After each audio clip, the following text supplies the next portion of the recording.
दोस्तों, आपने जैन धर्म के बारे में तो सुना ही होगा, लेकिन आप में से बहुत से लोग ऐसे जरूर होंगे जिन्हें इस धर्म के नाम के अलावा कुछ भी पता नहीं होगा। और बहुत से लोग ऐसे भी होंगे जो जैन धर्म को हिंदू धर्म का ही एक रूप समझते होंगे।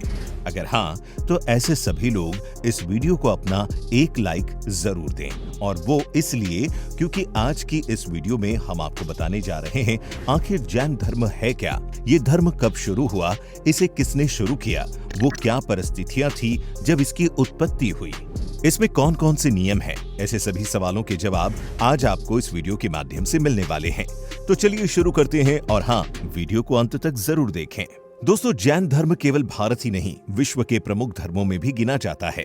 वैसे तो इसका उदय भारत में हुआ है, लेकिन इसके जितने अनुयायी भारत में रहते हैं उससे कहीं ज्यादा भारत के पड़ोसी देशों में और दुनिया के अनेकों हिस्सों में भी रहते हैं।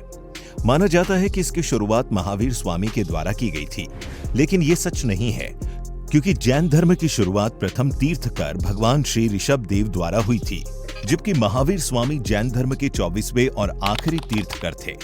दोस्तों, तीर्थकर वो होते हैं जिन्होंने अपने जीवन में सभी ज्ञान या फिर यूं कहें कि मोक्ष को प्राप्त कर लिया होता है, क्योंकि महावीर काल में इस धर्म का प्रचार और प्रसार सबसे ज्यादा हुआ।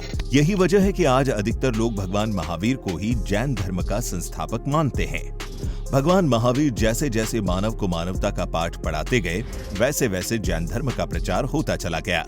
ये महावीर ही थे जिनके अथक प्रयासों और उनके द्वारा प्रवाहित ज्ञान की अविरल धाराओं से जैन धर्म का उदय हुआ। आपने अहिंसा परमो धर्म का नारा तो सुना ही होगा। ये एक मंत्र है जो जैन धर्म से ही निकला है, और हिंसा न करना जैन धर्म का मूल सिद्धांत है।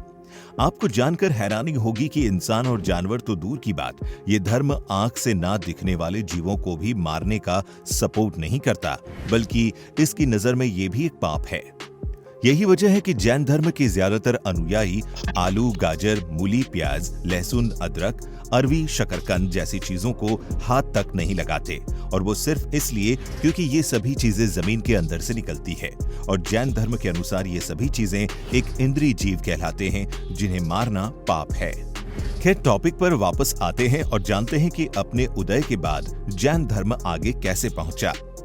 दोस्तों, 24वें तीर्थकर महावीर के हाथों में आने से पहले जैन धर्म 23वें तीर्थकर पार्श्वनाथ के हाथों से गुजरा, जिन्होंने इस धर्म को एक नई दिशा दी। माना जाता है कि पार्श्वनाथ को झारखंड के सम्मेद शिखर पर ज्ञान की प्राप्ति हुई, जिसके बाद पार्श्वनाथ ने 4 नियम दिए।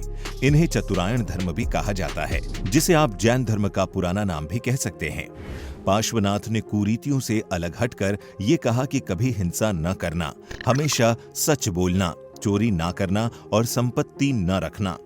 पार्श्वनाथ के ये नियम सुनकर लाखों लोग उनके अनुयायी बनते चले गए, और इन नियमों का पालन अगले 250 वर्षों तक ऐसे ही होता रहा। लेकिन इस बीच धीरे धीरे वो समय आया जब पार्श्वनाथ द्वारा दिए गए 4 सिद्धांतों की अवहेलना होना शुरू हो गई। कोई किसी नियम को नहीं मानता था तो कोई किसी को। लोग अपनी अपनी सहूलियत के हिसाब से नियमों का पालन करते या फिर अपने द्वारा नए नियम जोड़ने लगे। ये वही दौरा था जब समूचे भारत में फिर एक रिचुअल्स यानी रीति रिवाजों ने अपने पैर पसारने शुरू कर दिए थे। लोग धर्म से ज्यादा अंधविश्वास में विश्वास रखने लगे, और तभी जैन धर्म के 24वें तीर्थकर महावीर स्वामी का जन्म हुआ, जिन्हें जैन धर्म का वास्तविक संस्थापक भी कहा जाता है। दोस्तों, 540 ईसा पूर्व में भगवान महावीर का जन्म आज के बिहार में हुआ था। पिता का नाम सिद्धार्थ था और माता का नाम त्रिशला। महावीर की पत्नी का नाम यशोदा था, और इनकी एक पुत्री भी हुई जिसका नाम प्रियदर्शनी था। महावीर स्वामी का बचपन का नाम वर्धमान था, लेकिन जब इन्हें 30 वर्ष की आयु में ज्ञान की प्राप्ति हुई, तब से इनके अनुयायी इन्हें महावीर कहने लगे। दोस्तों, ये तो था महावीर स्वामी का सांसारिक जीवन। अब बात करते हैं इनके आध्यात्मिक जीवन की। कहा जाता है कि जब महावीर 30 वर्ष के हुए तब इनके माता पिता की मृत्यु हो गई, जिसके तुरंत बाद ही महावीर ने अपने बड़े भाई नंदीवर्धन से आज्ञा लेकर संन्यास ले लिया और जंगल चले गए।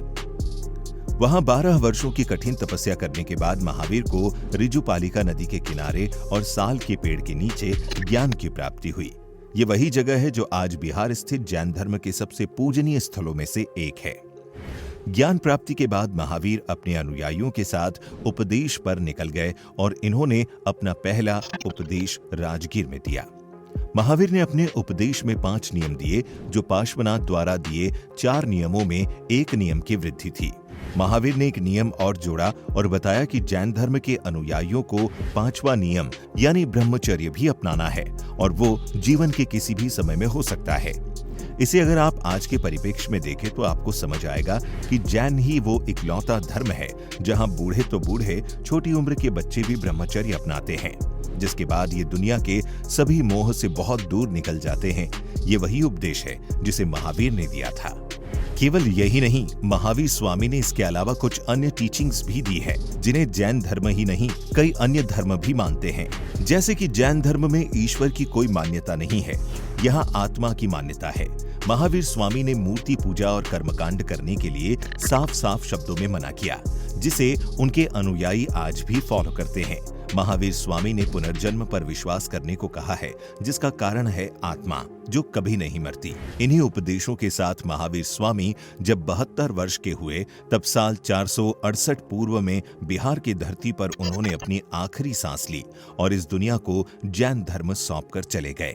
बात करें जैन धर्म से मिलने वाली शिक्षा की, तो इस धर्म में तपस्या और उपासना पर सबसे ज्यादा बल दिया गया है। महावीर स्वामी ने आत्मा को वश में करने तथा उपयुक्त 5 नियमों का पालन करने के प्रयत्न में तपस्या और उपवास पर सबसे अधिक बल दिया। उन्होंने 2 प्रकार की तपस्या बताई, एक बाह्य और दूसरी आंतरिक। इस तपस्या में नम्रता, सेवा और स्वाध्याय का भाव शामिल है। बाह्य तपस्या करने से व्यक्ति में अच्छे विचारों का विकास होता है। महावीर ने तपस्या का सबसे सरल साधन उपवास बताया। इससे आत्मा और शरीर की शुद्धि होती है और मनुष्य को मोक्ष प्राप्त करने का मार्ग मिल जाता है। इस धर्म का अगला रूप है रत्न। जी हाँ, जैन धर्म में 3 रत्नों पर यकीन रखा जाता है। पहला है सम्यक दर्शन। इस धर्म के अनुसार तीर्थंकरों और सिद्धांतों में विश्वास करना ही सम्यक दर्शन है और इससे जुड़ी सत्य की अनुभूति का सही दृष्टिकोण मिलता है। दूसरा सम्यक ज्ञान। सम्यक ज्ञान धार्मिक सिद्धांतों को पूर्णतः सही रूप में समझने को मिलता है। और तीसरा सम्यक आचरण। इसका अर्थ है उन दुष्कर्मों से मुक्ति जो हानिकारक हो और ऐसे सत्कर्म करना जो कल्याणकारी हो। दोस्तों, ये वो धर्म है जो मन को हर समय शुद्ध करता है। यही वजह है कि जैन धर्म ने आचरण की शुद्धता पर बल दिया और अहिंसा, अस्तेय, अपरिग्रह, सत्य आदि 5 महाव्रतों को जीवन का आवश्यक कर्तव्य बतलाया। और ये कहना बिल्कुल भी गलत नहीं होगा कि जैन उन धर्मों में से एक है जिसकी वजह से भारतीय संस्कृति में मानवतावादी विचारधारा का प्रसार हुआ। जैन धर्म ने जाति प्रथा तथा ऊंच नीच के भेदभाव का हमेशा विरोध किया और सामाजिक समानता पर बल दिया। यही कारण रहा कि जैन धर्म के उदय के चलते ही हिंदू धर्म में प्रचलित जाति प्रथा के बंधन ढीले पड़े और ब्राह्मणों के प्रभुत्व में कमी आई। मध्य प्रदेश में खजुराहो के जैन मंदिर, काठियावाड़ की गिरनार तथा पालीताना की पहाड़ियों पर बने जैन मंदिर, रणकपुर तथा पारसनाथ के मंदिर, ये सभी स्ट्रक्चर जैनी कला के श्रेष्ठ उदाहरण हैं। इस धर्म में एक समय ऐसा भी आया जब इसमें अच्छे धर्म प्रचारकों का अभाव आ गया, जिसके चलते महावीर स्वामी के उपदेश लोगों तक पहुंचने या तो बंद हो गए या फिर उनमें भारी कमी आई। इसने धर्म के भीतर भेदभाव की भावना को भी जन्म दिया। आदिकाल से चला आ रहा ये धर्म अपनी अहिंसावादी विचारधारा और टीचिंग्स के दम पर दुनिया के सबसे प्रिय धर्मों में से एक बन गया। तो दोस्तों, ये थे जैन धर्म से जुड़े कुछ अद्भुत फैक्ट्स। उम्मीद है कि आपको ये वीडियो बहुत पसंद आई होगी। वीडियो को लाइक करें और अगर आप इस चैनल में नए हैं तो ऐसी मजेदार वीडियोस को देखने के लिए चैनल को अभी सब्सक्राइब कर लें। मिलते हैं नई वीडियो में, तब तक के लिए नमस्कार।